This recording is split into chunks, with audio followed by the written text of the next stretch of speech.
It is said, the driving force behind black magic is the hunger for power. Its ultimate aim was stated, appropriately enough, by the serpent in the Garden of Eden. In occultism, the serpent is a symbol of wisdom, and for centuries, magicians have devoted themselves to the search for the forbidden fruit, which would bring fulfillment of the serpent's promise.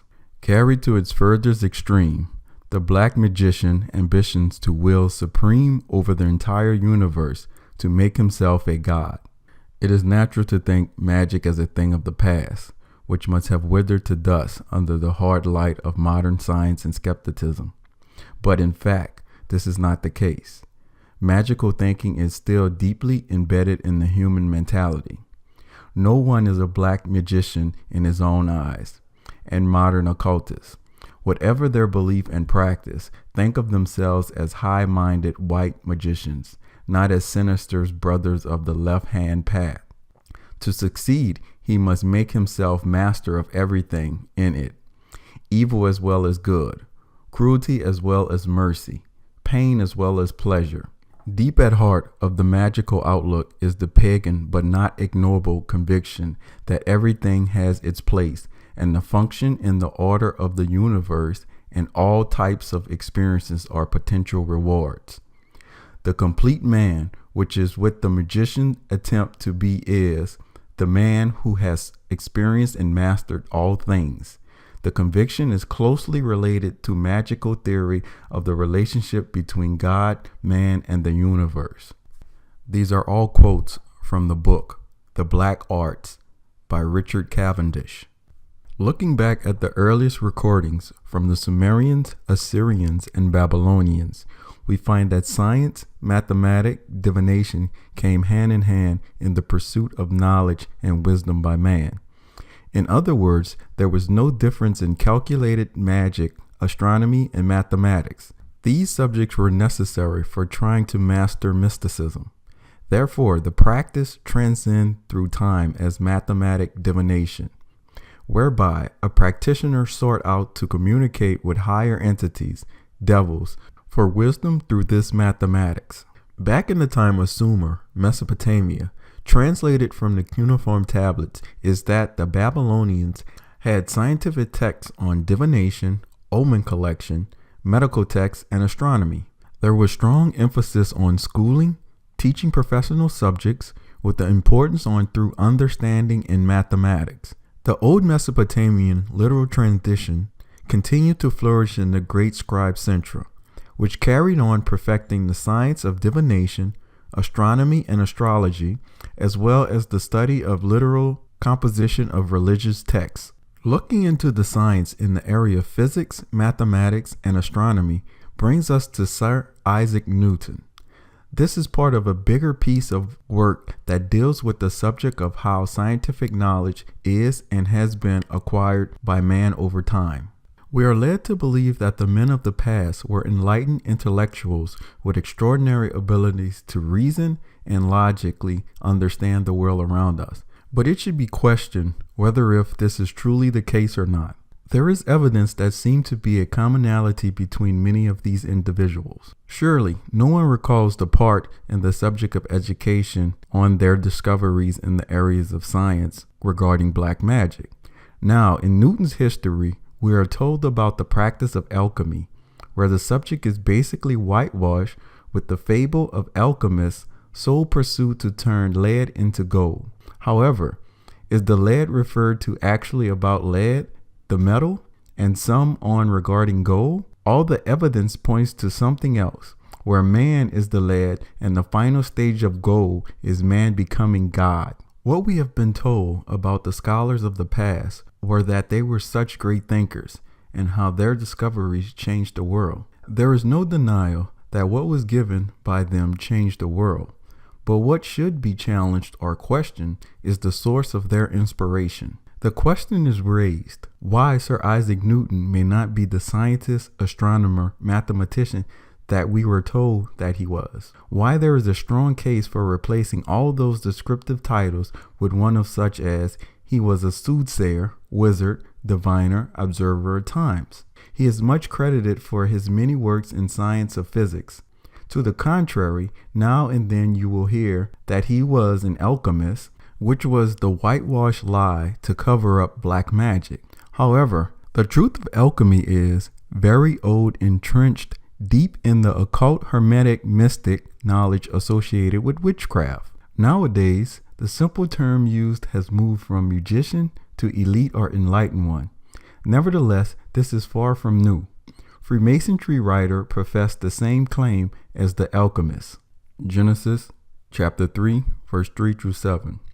But of the fruit of the tree which is in the midst of the garden, God had said, Ye shall not eat of it, neither shall ye touch it, lest ye die. And the serpent said unto the woman, Ye shall not surely die. For God do know that in the day ye eat thereof, then your eyes shall be open, and ye shall be as gods, knowing good and evil. And when the woman saw that the tree was good for food, and that it was pleasant to the eyes, and a tree to be desired to make one wise, she took of the fruit thereof, and did eat, and gave also unto her husband with her, and he did eat. And the eyes of them both were open, and they knew that they were naked, and they sewed fig leaves together and made themselves aprons. Case in point, Adam and Eve ate from the tree of knowledge of good and evil. Soon after, they made clothing out of the fig leaves to cover themselves. There is a connection between the fig leaves and man-made desire for wisdom. Mankind seeks knowledge and wisdom from devils, which possess a higher understanding of the universe, what we consider as technology, science, and nos. This leads man down a trail that introduces him to magic, witchcraft, and sorcery, whereby the Bible connects the fig tree and the leaves with the fall of the evil angels, devils from heaven. Isaiah chapter 34, verse 4. All of the host of heaven shall be dissolved, and the heavens shall be rolled together as a scroll, and all their hosts shall fall down, as the leaf falleth off from the vine, and as the falling fig from the fig tree. Revelation chapter 6, verse 13.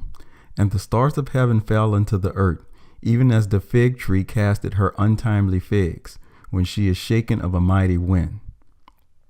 Revelation chapter 12, verse 3 through 4.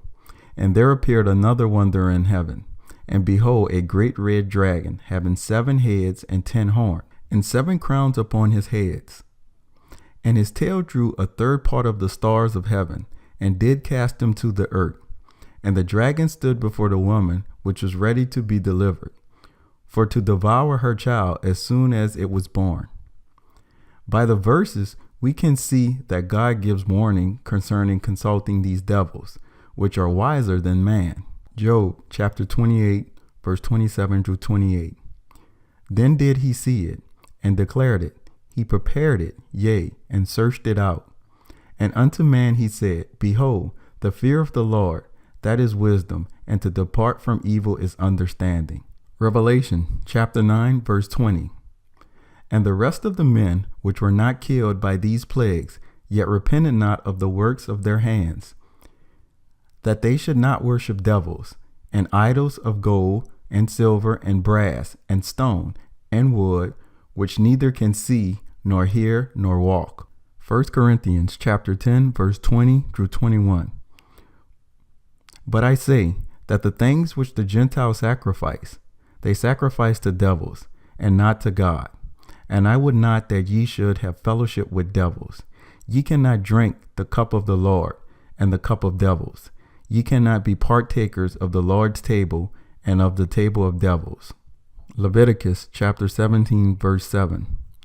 And there shall be no more offered their sacrifices unto devils, after whom they have gone a whoring.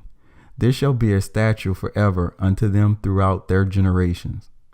Also, the Lord tells how the knowledge and wisdom of the world that the devils trade to man for their worship, whether it's science or esoteric knowledge, is foolishness and a deception to the Lord. The Lord tells how he puts true wisdom in the simple things, which the wise men of the world count as simple foolishness. 1 Corinthians chapter 1, verse 18 through 25. For the preaching of the cross is to them that perish foolishness, but unto us which are saved it is the power of God. For it is written, I will destroy the wisdom of the wise, and I will bring to nothing the understanding of the prudent. Where is the wise? Where is the scribe? Where is the disputer of this world? Had not God made foolishness the wisdom of the world? For after that it is the wisdom of God. The world by wisdom knew not God. It pleased God by the foolishness of preaching to save them that believe. For the Jews required a sign, and the Greeks seek after wisdom. But we preach Christ crucified, unto the Jews a stumbling block, and unto the Greeks foolishness. But unto them which are called, both Jew and Greek, Christ, the power of God, and the wisdom of God. Because the foolishness of God is wiser than men, and the weakness of God is stronger than men. Proverbs chapter 3, verse 7. Be not wise in thy own eyes. Fear the Lord and depart from evil. Isaiah chapter 47, verse 10. For thou hast trusted in thy wickedness. Thou hast said, none seeth me. Thy wisdom and thy knowledge, it had perverted thee. And thou hast said in thy heart, I am, and none else beside me. 1 Corinthians chapter 3, verse 18 through 21. Let no man deceive himself. If any man among you seem to be wise in this world, let him become a fool, that he may be wise. For the wisdom of the world is foolishness with God. For it is written, He taketh the wise in their own craftiness. And again, the Lord knoweth the thoughts of the wise, that they are vain. Therefore let no man glory in men, for all things are yours. Case in point, Sir Isaac Newton, much of what is known is revealed in his personal library of books.